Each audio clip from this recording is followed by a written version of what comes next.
What is up, everybody?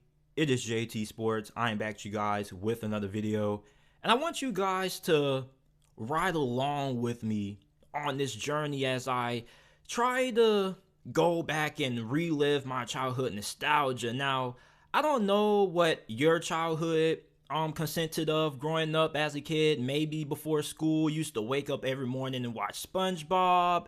But you know what my childhood was growing up as a kid?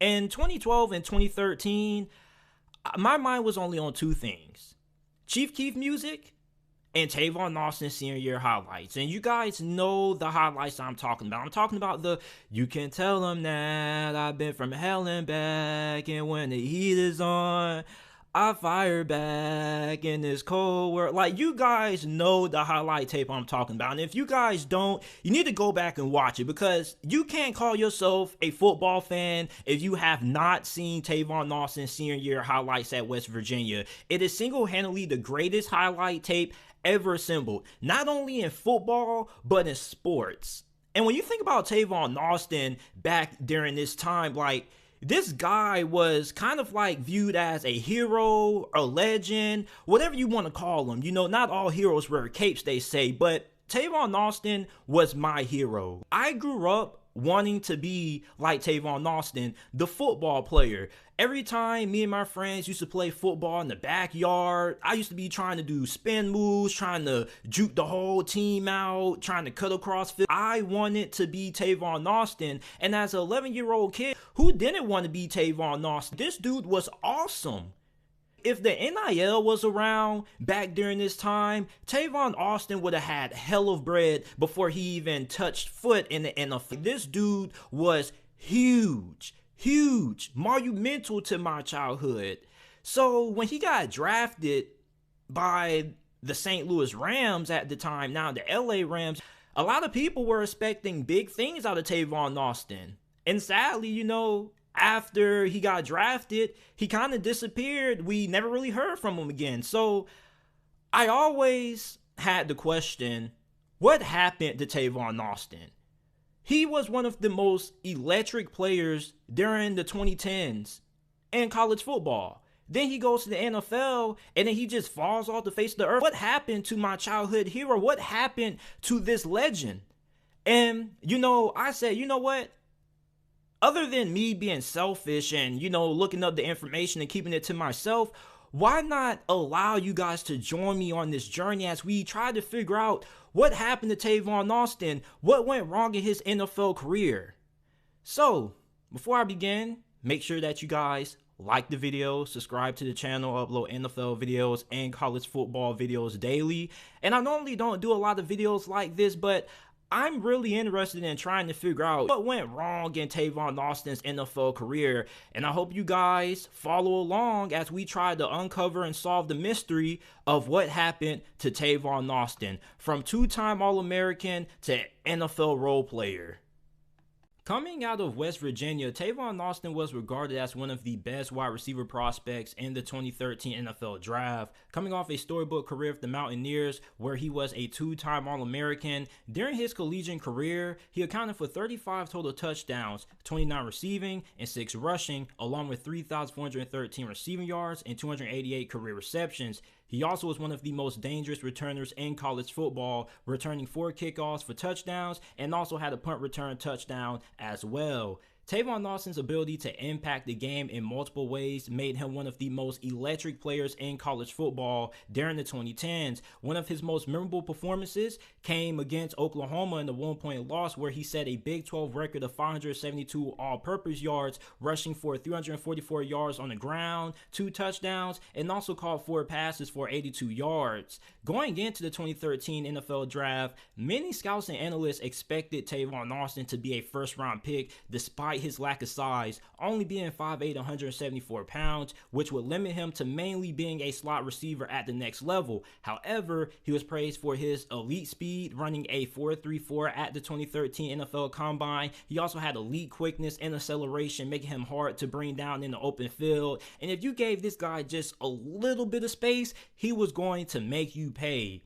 Now, the St. Louis Rams, currently known as the Los Angeles Rams, on the night of the draft would trade up with the Buffalo Bills, giving up their 16th overall pick, their 2nd, 3rd, and 7th round selections in the 2013 NFL draft, where the Rams in return would receive the Bills' 2013 3rd round pick and the 8th overall pick, which they would use to draft Tavon Austin, making him the first wide receiver taken off the board over other wideouts such as DeAndre Hopkins, Keenan Allen, Robert Woods, and Cordell Patterson. The two main reasons why the Rams aggressively traded up for Austin was because they feared the New York Jets would take him with the pick after 9th overall, as the Jets had a lot of buzz at the time around Austin. And secondly, they wanted to add more receiving talent around quarterback Sam Bradford. The previous season in 2012, they didn't have a single receiver amass more than 700 receiving yards. As a matter of fact, they haven't had a receiver at the time eclipse more than 700 yards in the season since Torrey Holt. Also, their best wide receiver, Danny Amendola, left for the Patriots and free agency. In the same draft, the Rams would also select Tavon Austin's West Virginia teammate, Stedman Bailey, in the 3rd round, which he was a baller also. The majority of fans and analysts liked the Rams taking Tavon Austin 8th overall. Even though it was costly, many felt he was the best player in the draft due to his elite playmaking ability, being viewed more than just a wide receiver, but as a weapon that could produce right away due to how he can impact the game in multiple ways, not just on offense, but on special teams as well. With his dangerous return ability and with a creative play caller at the helm, Tavon Austin's full potential could be unlocked. Now, Tavon Austin's rookie season in 2013 was disappointing in many people's eyes, as he only caught 40 passes for 418 receiving yards, 4 touchdowns, and had 151 rushing yards on 9 carries for 1 touchdown. Austin did show flashes of potential throughout his rookie season. In week 10, in a blowout win against the Colts, he went off for 314 all-purpose yards, catching 2 passes for 138 receiving yards and 2 touchdowns. He also had a 98-yard punt return, along with 145 total punt return yards. Outside of this lone performance in his first season in the NFL, it pretty much was a letdown, because one of the main reasons why the Rams traded up for Taevon was due to the belief that he could produce at a high level right away due to his unique skill set. However, he had struggled, and most of it wasn't really his fault, if we're being honest. Like, there were several factors for why Tavon Austin's rookie season went the way that it did. The first reason was that the Rams had a hard time trying to figure out ways to use him at the start of the season. They tried to get him the ball in space via jet sweeps and screens, but he was never really able to get much going. And later on into the season, he was used less and less, which doesn't really make a lot of sense, because I mean, like, if you're going to trade up the fan and draft somebody 8th overall, you know, like, I wouldn't just simply give up on trying to find ways to use them. Like, I would keep on trying until I figure out what works, but whatever. So since he was never really able to get much going, he ended up being on the field less. And then the last 3 games of his rookie campaign, he ended up missing due to a high ankle sprain. And another reason why his rookie season kind of was a disappointment was due to starting quarterback Sam Fragile Glass Bradford tearing his ACL late in the 4th quarter in a Week 7 loss to the Carolina Panthers, falling awkwardly as he was trying to run out of bounds, which led to Kellen Clemens getting the nod at QB, which didn't do anything but hold back Tavon Austin's involvement in the offense further. And despite Austin having a lackluster rookie season, coaches and fans were still very optimistic about them, because many young wide receivers struggle in their first season in the league due to making the transition from college to the pros. Sometimes you have players who may struggle to learn the playbook. Others may struggle to just adapt to the speed of the game. But Tavon Austin has shown that he could be an elite return specialist, still being able to impact the game in multiple ways. And in conversation with R.B. Fallstrom of the Associated Press, when asked about his rookie season and how he felt going into year 2, Tavon Austin said this. He said, "I didn't really know what was going on. Everything looked like Spanish and sounded like Spanish to me. And boy, Tavon, I understand that because I took Spanish and I didn't even know what was going on. And entering year two, the 8th overall pick of the 2013 draft realizes there was more to the job than simply outrunning defenders. He was more comfortable with the system, undergoing minor tweaks, and being more prepared to terrorize opposing defensive coordinators. Taevon said, I understand the plays, the depth, the routes, the splits, and everything. I just feel good I can make plays. Definitely the game slowed down for me for sure. In 2014, Tavon Austin would see an increase in snaps being on the field for 58% of the Rams' offensive snaps, which was up compared to 2013, where he only participated in 51% of the team's snaps on offense. He also had another punt return touchdown, but despite receiving an increase in snaps in 2014, his season ended up being worse than his rookie campaign. He only had 31 receptions for 242 receiving yards, no receiving touchdown. One positive takeaway from this season for Austin was that he was receiving more carries in the run game with 36 rushing attempts, which was up from the 9 attempts that he received in 2013, and accounted for 242 rushing yards and 2 touchdowns while averaging 6.2 yards per carry. Now, let's really be honest. Yes, Tavon Austin deserves the blame for, another letdown season. But I mean, what was the dude supposed to do when the Rams' 2 starting quarterbacks that year were Sean Hill and Austin Davis due to Sam Fragile Glass Bradford re-injuring his ACL week 3 of the preseason, ending his season and his career with the Rams being traded to the Eagles in 2015. Not only did the quarterback play hinder Austin, but it held back the whole entire offense. Like, if you go back and if you want to torture yourself and watch the Rams 2014 season, you will see how many times Kenny Britt was underthrown and overthrown when he was wide freaking open. And not just open for like a first down, like he was open for walk-in touchdowns. And as a matter of fact, the Rams had a really wide receiving core this year. You had Kenny Britt, you had Stedman Bailey, you had Austin. And the funny thing is that they were all underused. We talk about how Tavon Austin was underused this season. The whole entire offense was underused. So you're going to draft Tavon Austin, and in the same draft, you drafted Stedman Bailey, and yet you don't find ways to use them? How are you going to draft somebody that you don't know how to use? If you're going to draft somebody, you think that you would at least have a plan for them. Well, I guess the Rams' plan wasn't all that great, which is why it didn't work out. So the Rams ended up finishing that season 6-10, and both Hill and Davis kept them afloat at times. But one has to wonder, how much differently would the Rams season have gone if Sam Bradford didn't get injured, and potentially how better would Tavon Austin's 2014 season would have been if Sam Bradford was starting all season? Heck, what if Sam Bradford stayed healthy in 2013 and 2014? Tavon Austin's numbers always went down after Sam got injured, and it's fair to assume that his production would have increased if Bradford could have stayed healthy.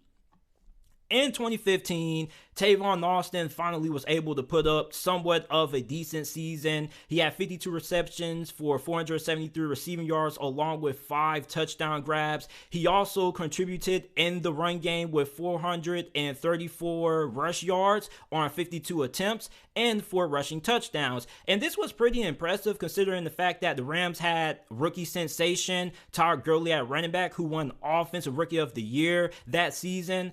Austin also became the first player to score at least 5 receiving touchdowns, 4 rush touchdowns, and a punt return touchdown in a single season since Gary Sayers did for the Chicago Bears in 1965. And for the 3rd straight season, Tavon Austin has scored a punt return touchdown.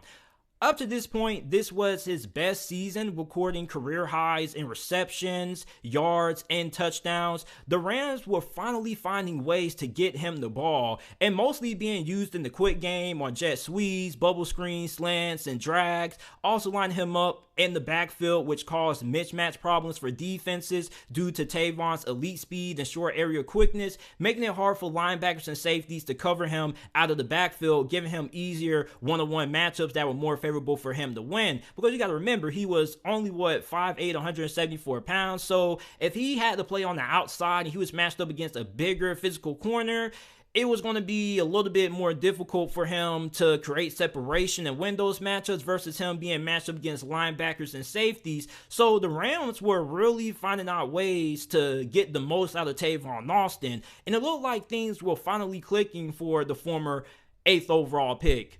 During the 2016 offseason, the Rams picked up Tavon's 5th-year option on May 12th, and later that year on August 27th, Tavon Austin and the organization came to terms on a 4-year deal worth $42 million. Now, this is great for Tavon Austin. He cashed out, got that contract extension, and this is something that is definitely really worth paying attention to, because the 2013 NFL draft was awful. There were a lot of guys who fizzled out the league very fast. So you look at the fact that Tavon Austin was able to get a contract extension, good for him. But you look at the LA Rams, well, the St. Louis Rams at the time, what were you thinking? Why would you give Tavon Austin a contract extension after one good year? Like, you would at least want to see him prove himself. And if you're going to pick up his 5th-year option, it'll give you a little bit more time to, figure out what he has. At least get one more year to see what he can do. But the dude has one good year and you say, F it, I'm just going to go ahead and pay him anyway and throw money at him.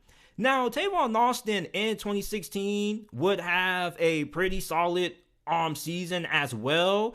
He would set career highs in receiving yards with 509 and caught 58 receptions, which was a career best.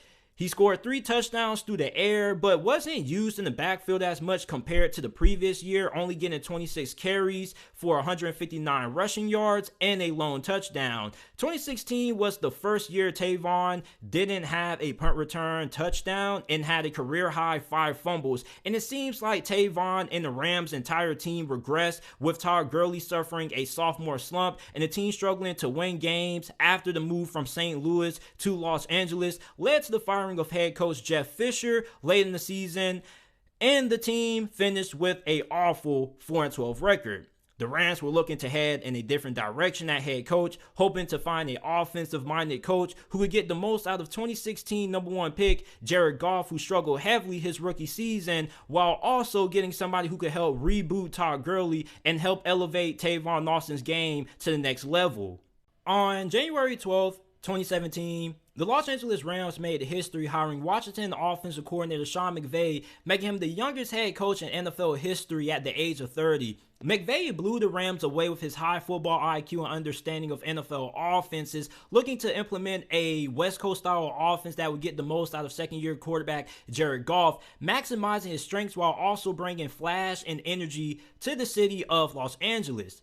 This offense not only will be perfect for Goff, but perfect for Tavon Austin as well, because the West Coast offense is all about using the short passing game to set up the run game, and which will lead to opportunities to attack defenses downfield with play action. With Tavon's cat-like agility and elite acceleration, many people felt he could do big things in Sean McVay's offense. And well, let's just say that 2017 was a huge letdown for the Tavon Austin fan club, catching a career low 13 passes for 47 receiving yards. However, he did have a little bit of a role on the ground in the run game department, rushing for 270 rushing yards on 59 attempts. He also scored 1 touchdown, but he was barely featured in the Rams offense. According to Pro Football Reference, Austin was the first wide receiver in history to catch at least 13 passes for fewer than 50 yards. The next closest player was Greg DeLong in 1999 when he caught 13 passes for only 52 receiving yards. Tavon's role in McVay's offense was mainly being used on screens or being sent in motion across formations as a decoy. He also barely ran any deep routes that season, only being targeted downfield 3 times, which all of them resulted in incompletions. Now, you may be wondering, how does a guy coming off 2 of their best seasons of their career and a former top 10 pick seemingly just get ghosted out of nowhere? And before the season, Rams general manager Les Snead told Mike Florio of Pro Football Talk when they were discussing how Tavon Austin would be used in McVay's offense. Les Snead said that the plan was to see him used very similarly to how he's been used in the past. By that, I mean he scored as a receiver, he scored as a running back, he scored as a returner. That's why we like him. He threatens the opposing team in many different ways. We just got to get him healthy.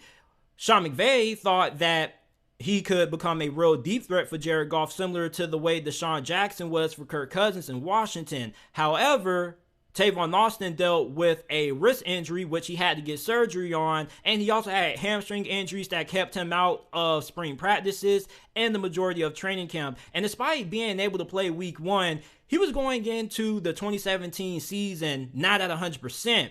So the Rams also traded for Bills wide receiver Sammy Watkins, which didn't help. And it's weird that a guy who had a cap hit of $15 million that season wasn't a bigger factor in the offense. And another reason why Tavon Austin had a really unproductive 2017 season, year 1 under Sean McVay, was because that season, rookie wide receiver Cooper Kupp pretty much became the team's starting slot receiver, and Tavon Austin pretty much became the team's third string running back, and also he was taking off return duties after week 5 due to fumbling issues. Now, the Rams made the playoffs in 2017, but due to his reduced role in the offense and disappointing season, his future with the team would be in question going into the 2018 offseason. Rumors were going around that the Rams were looking to either trade or cut Austin, but on March 15, 2018, he agreed to a restructured contract that voided the final 3 years of his deal while paying him his $5 million in guarantees and an additional $3 million in incentives. Taevon thought after restructuring his deal he would remain with the team, but a month later he was traded to the Dallas Cowboys in exchange for a 6th-round pick. Now, Tavon Austin was hurt by the news that he had been traded. He told Calvin Watkins of The Athletic that when the call came through, it's the type of game that we play. At the end of the day, I'm still playing football and I'm still very thankful. I was a little hurt, but it is what it is. Tavon Austin's best moment for the Cowboys in 2018 occurred week 2 when he caught a 64-yard touchdown against the New York Giants. Taevon's season would eventually end up being cut short after suffering a groin injury against Jacksonville that forced him to miss the last 9 games of the regular season. However, he was able to return in time for the postseason, where he had 2 big punt returns against Seattle in the wildcard round, one which went for 51 yards and another one that went for 75 yards, but the 75-yard one ended up getting called back due to a penalty. And Dallas would end up going on to beat Seattle in the wildcard round 24-22, and they would advance to the divisional round where they faced off against Austin's former team, the Los Angeles Rams, losing 30-22, with him only having 1 catch for -2 yards in that game. On the year, he had 140 receiving yards, 8 receptions, 2 touchdowns, and averaged a career-high 17.5 yards per reception. And he didn't do much on the ground that season, only getting 6 carries for 55 rushing yards. But despite not having the greatest numbers, he was still a pretty good role player at times when he was on the field. And this led to the Dallas Cowboys re-signing him during the 2019 offseason. Now, the 2019 season saw him in a similar role to the previous season, not really getting much playing time with Randall Cobb playing in the slot. Dallas couldn't really find a role in the offense for Austin. He would end the season with only 13 receptions for 177 receiving yards, 1 receiving touchdown. He had 6 carries for 47 rushing yards and a rushing touchdown. After the season, Austin wasn't re-signed by the Cowboys and signed with the San Francisco 49ers on August 15th, 2020, but was put on injury reserve on September 3rd, a month later, and was later released in October. Later, the same year, he was signed by the Green Bay Packers, but didn't do much, only catching 5 passes for 20 yards. In 2021, he was signed by the Jacksonville Jaguars, and he actually had a pretty solid year considering the kind of seasons that he had in the past up to this point. He caught 24 passes for 213 receiving yards and had 1 touchdown. But what is the big reason for why Tavon Austin wasn't able to live up to his lofty first-round expectations? Well, when you look at the reason for why Tavon Austin's career didn't pan out the way many people had hoped, it's not just one, it's several. The first one being that he got drafted by the wrong organization. You see, the Rams pretty much went into the 2013 NFL draft and said, hey, we need some help at wide receiver for Sam Bradford. So we're just going to go ahead and get what we presume to be the best wide receiver prospect in the draft in Tavon Austin. And you see, the problem with that is this. Even though Tavon Austin was labeled as a wide receiver, he more was just an all-around weapon. He can impact the game in a multitude of ways, rather that be in the passing game, the run game, or on special teams with his ability to return punts and kickoffs. However, the Rams needed more of a traditional wide receiver. So maybe drafting DeAndre Hopkins or Keenan Allen would have did them a little bit more better, because those would have been the traditional wide receivers that they were looking for. Tavon Austin, however, wasn't really that. And on top of that, he was only primarily limited to the slot receiver position.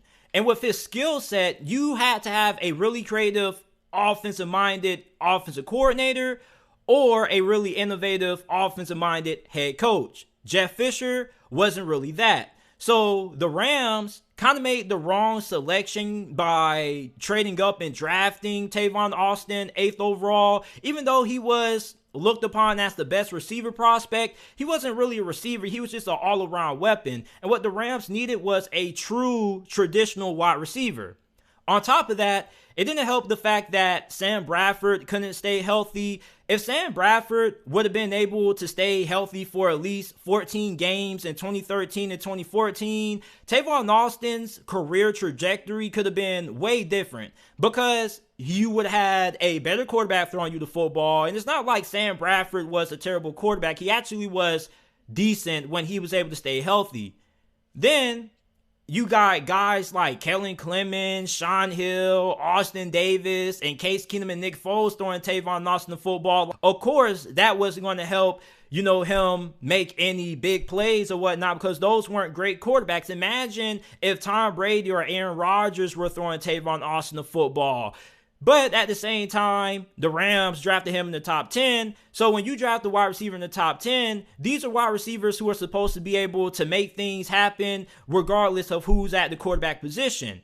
However, that would have been true if you had a traditional wide receiver. You see, the problem is the Rams drafted Tavon Austin, who wasn't a traditional wide receiver. And even though they could have found more ways to get him involved in the game, such as maybe trying to get him involved more in the passing game from the running back position, because him at running back as a primarily pass catching back would have been something that I would have loved to see more of, because you look at how successful guys like Darren Sproles and James White have been, being primarily backs that only come in on passing downs. I think Tavon Austin would have thrived more in that role versus him being stuck in the slot, because from him being a primary running back, he would have more favorable matchups against linebackers and safeties and one-on-one coverage, which would have been him winning those matchups 9 times out of 10. Then on top of that, he couldn't stay healthy. Durability was a big concern for Tavon Austin coming out of West Virginia. Although he didn't really have many injury problems, at the next level, he was coming in at 5'8", 174 pounds. So, of course, people were going to wonder how much his body could take. And, of course, we saw that his body kind of was starting to get worn down, and that's why he had so many injuries.